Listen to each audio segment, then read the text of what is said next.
We want to take you now to the White House, where President Biden is delivering remarks on foreign policy at a virtual session of the Munich Security Conference. Let's listen. Weil wir merken, wie der Druck groß ist auf unsere klassische, für uns gewohnte Ordnung. Ist jetzt die Frage, fallen wir in lauter Puzzlesteine auseinander und denken, jeder kann für sich alleine das Problem am allerbesten lösen?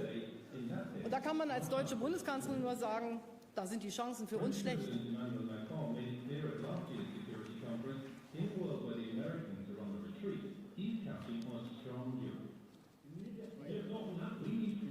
Wir brauchen Handlungsfreiheit, Unabhängigkeit in Europa, eine eigene Strategie.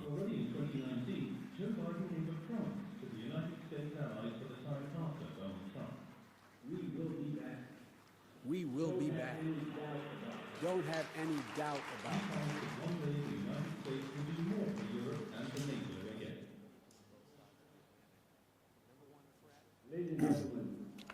Ladies and gentlemen, making the transatlantic partnership work means reinvigorating ties among key countries in Europe and in North America. I could not be more excited. Welcome three very special guests, virtually, of course, to Munich today. Thank you so much for joining us. So we just want to take you to the White House now, where President Biden is delivering remarks. He is virtually attending the Munich Security Conference. Let's listen. Monsieur le Président, Frau Bundeskanzlerin, we are so excited to have you here together and have you talk about a new transatlantic agenda. And I'm sure you are. So it appears as if President Biden is waiting for his turn. Hey, it's a new world, right, Vlad? So it's sort of appropriate that this is a day that the president is participating in a number of sort of foreign policy things. The Munich Security Conference is one thing. He'll be virtually attending the G7 summit. Today is also the day that the U.S. re-engages with the Paris Climate Agreement. So there are a lot of big things happening today. But because of the pandemic, they cannot be there in person. I think Ed O'Keefe said that President Biden is taking a virtual tour of Europe, if you will, you know, sort of announcing to the world as the commander-in-chief, that the policy of the previous administration, that America First policy, is done and over with, and this is a new day. Yeah, and we know that the president will be speaking about some of the issues that he has put front and center as part of his administration.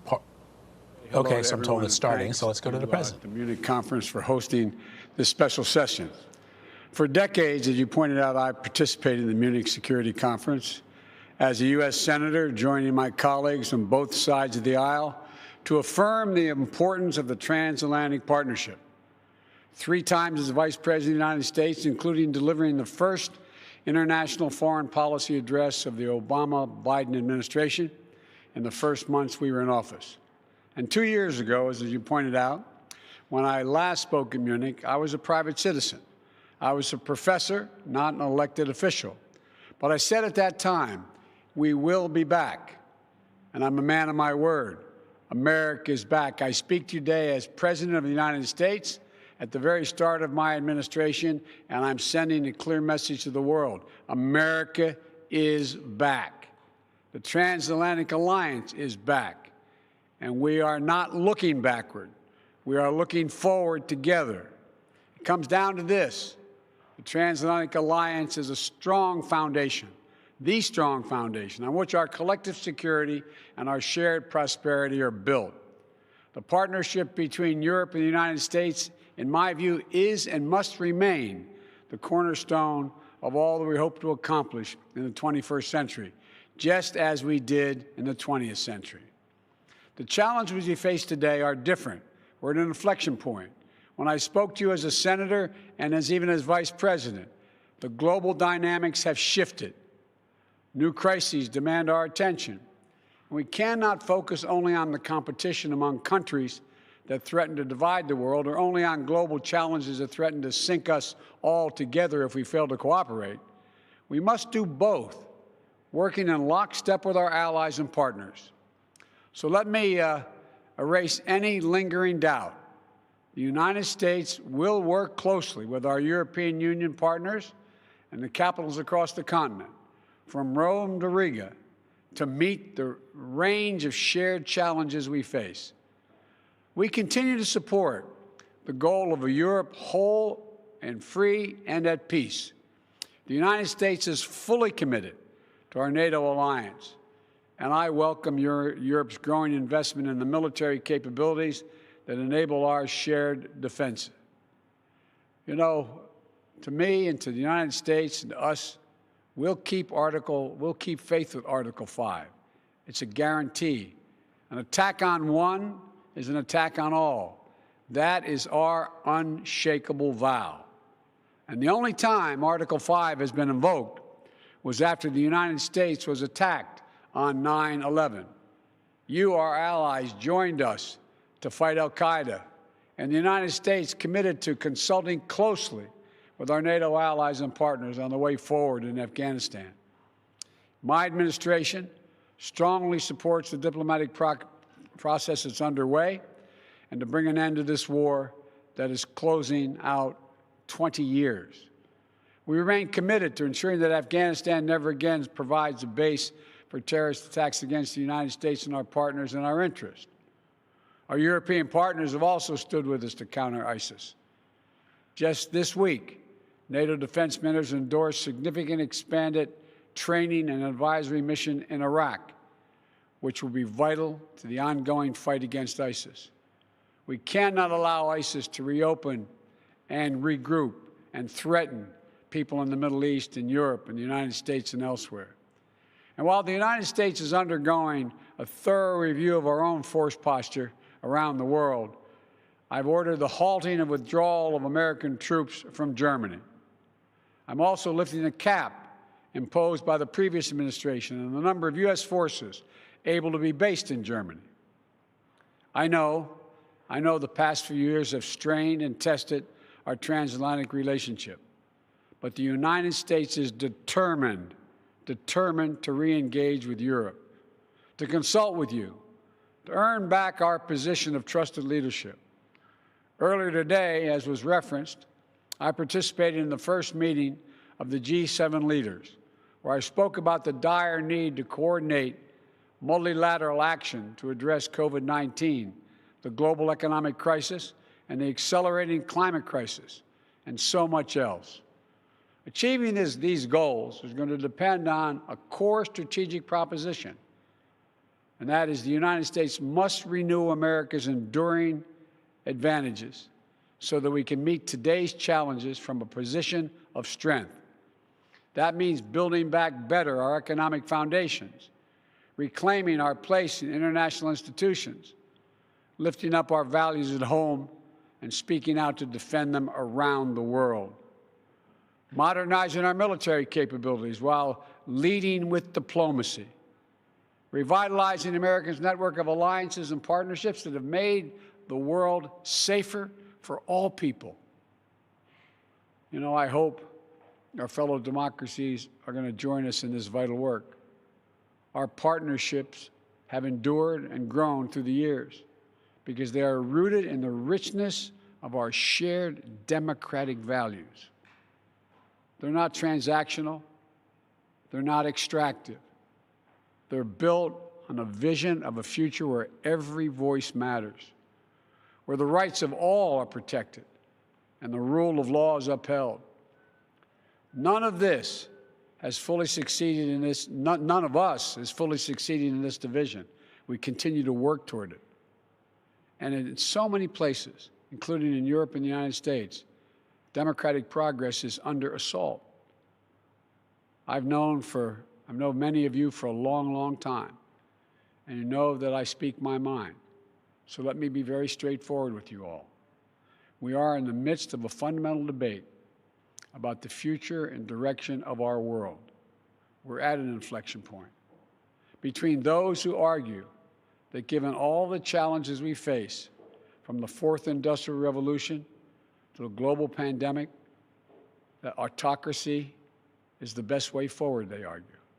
And those who understand that democracy is essential essential to meeting these challenges. Historians are going to examine and write about this moment as an inflection point, as I said.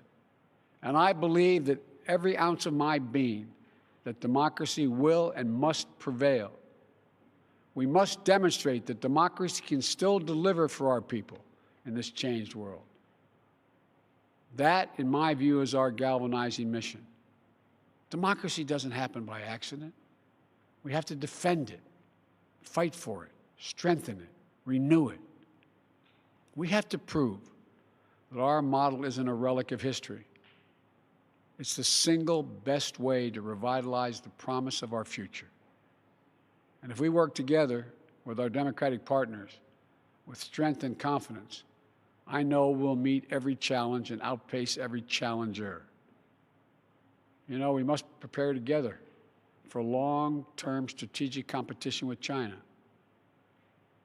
How the United States, Europe, and Asia work together to secure the peace and defend our shared values and advance our prosperity across the Pacific will be among the most consequential efforts we undertake. Competition with China is going to be stiff.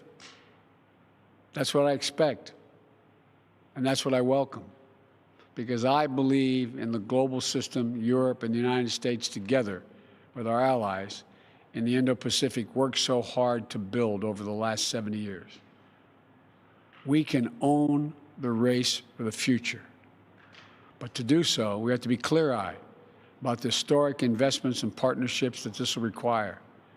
We have to protect for space for innovation, for intellectual property, and the creative genius that thrives with the free exchange of ideas in open democratic societies.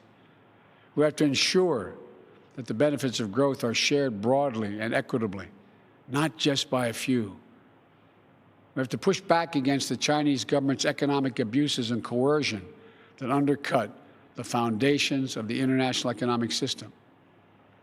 Everyone must play by the same rules. U.S. and European companies are required to publicly disclose corporate governance structures and abide by rules to deter corruption and monopolistic practices. Chinese companies should be held to the same standard. We must shape the rules that will govern the advance of technology and the norms of behavior in cyberspace, artificial intelligence, biotechnology, so that they are used to lift people up, not used to pin them down. We must stand up for the democratic values that make it possible for us to accomplish any of this, pushing back against those who would monopolize and normalize repression.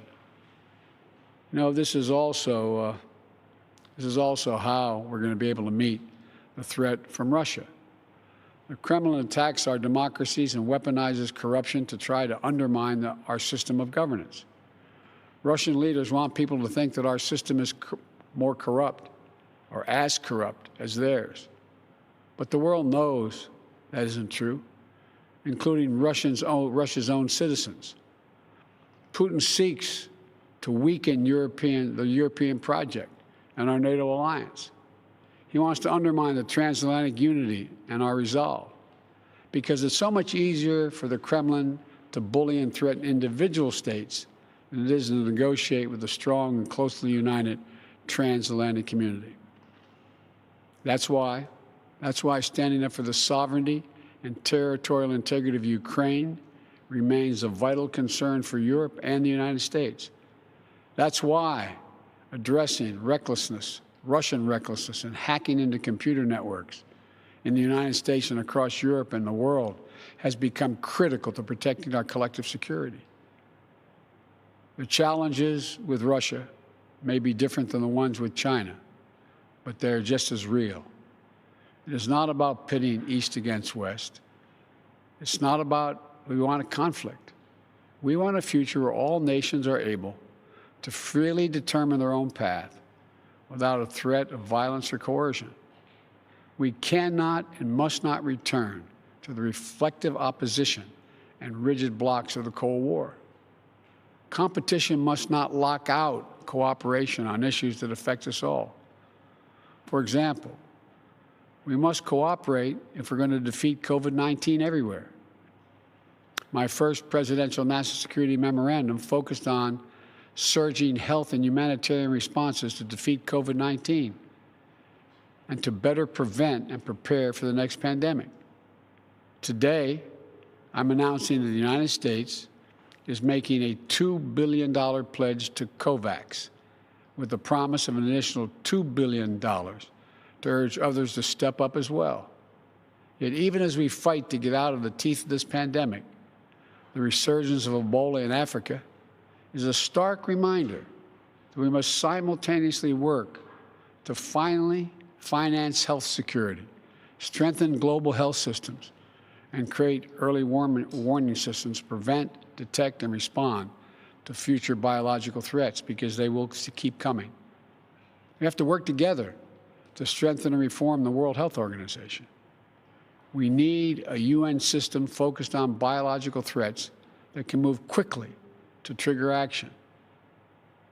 Similarly, we can no longer delay or do the bare minimum to address climate change.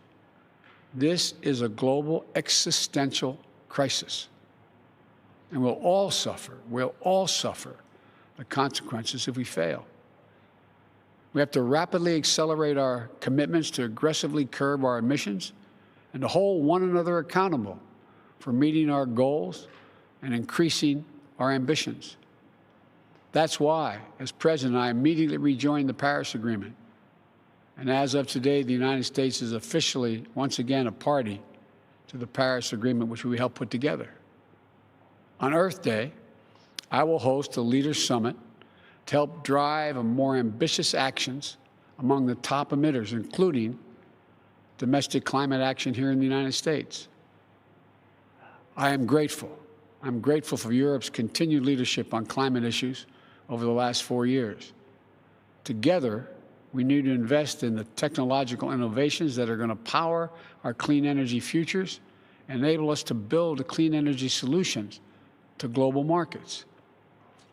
The threat of nuclear proliferation also continues to require careful diplomacy and cooperation among us.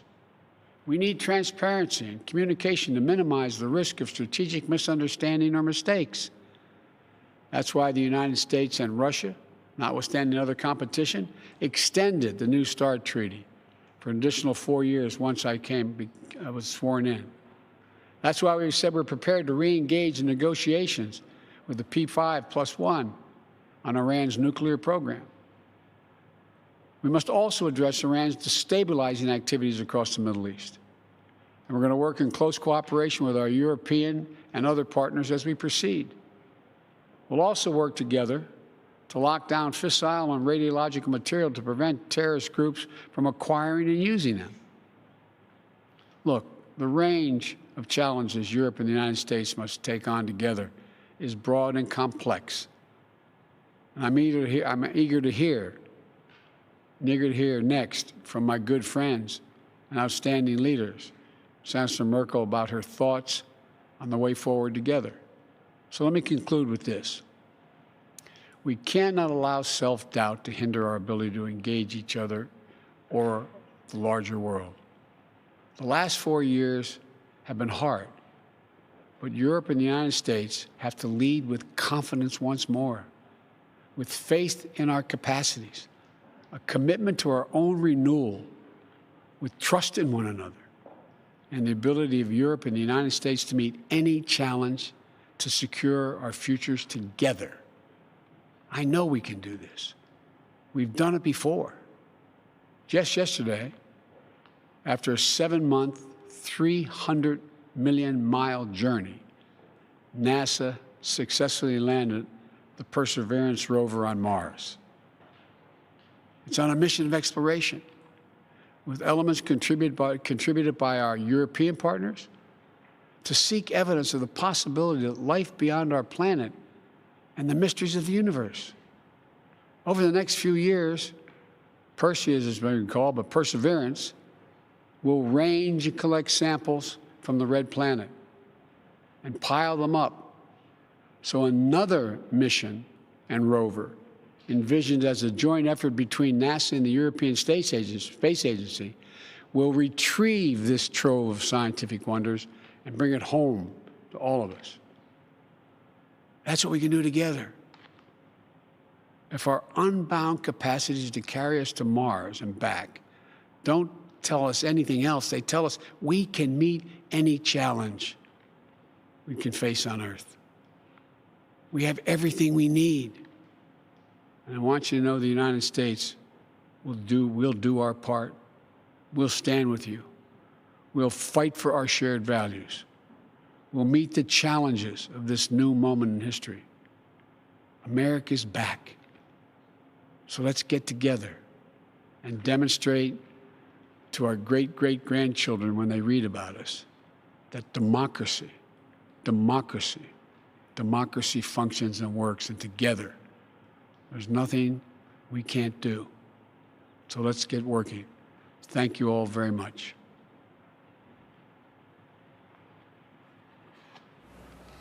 All right, you've been listening to the President of the United States speaking at a virtual Munich conference on national security. Let's bring in CBS News senior White House and political correspondent Ed O'Keefe and CBS News correspondent Christina Ruffini to break down what we just heard. So we just heard, Ed, President Biden, and he has made several appearances. Vlad, I think the president might still be talking. Okay. Though it sounded like he was winding down. I think maybe we'll pivot back. And we talked, I talked with the Federal Emergency Management Agency, FEMA, the administrator. This afternoon, I'm going to ask him to accelerate our response to the request for, quote, it's a different declaration, a major disaster declaration, so that we can get everything done that we need, that's possible to get done with federal government help. FEMA is already there and providing support, generators, diesel fuel, water, blankets, and other supplies. But I've directed Health and Human Services, HHS, Housing and Urban Development, U.S. Department of Agriculture, the Department of Defense, to identify other resources that can provide and address the growing needs of the folks in Texas. And as a little bit along the lines I was just talking about, when any state, as I said when I ran, I'm going to be a president for all America. All red, there's no red or blue. It's all about commitment that the American people make to one another. And so we're going to sign that declaration once it's in front of me, and God willing, it will bring a lot of relief to a lot of Texans. And so thank you all so very much. Do you have any plans to visit Texas, Mr. President? Say again? Do you have any plans to visit Texas? It depends. The answer is yes. Question is, I had planned on being in Texas the middle of next week, but what I don't want to be is a burden. When the president lands in any city in America, it creates, it has a long tail, and they're working like the devil to take care of their folks. If, in fact, it's concluded that I can do it without creating a burden for the folks on the ground while they're dealing with this crisis, I plan on going. But we'll know that. We'll make that decision probably the beginning of next week. Okay? Thank you.